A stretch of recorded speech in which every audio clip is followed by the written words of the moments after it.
চালককে এখনো পর্যন্ত কিন্তু ধরা যায়নি, চালক কিন্তু এখনো পর্যন্ত পলাতক।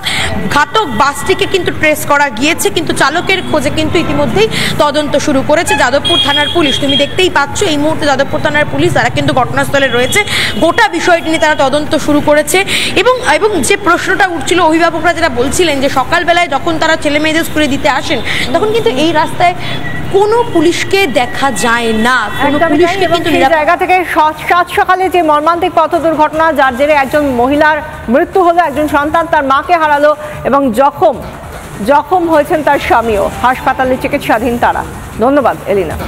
মহিলাটা একদম মাথার ঘিলুর উপর দিয়ে চলে গেছে।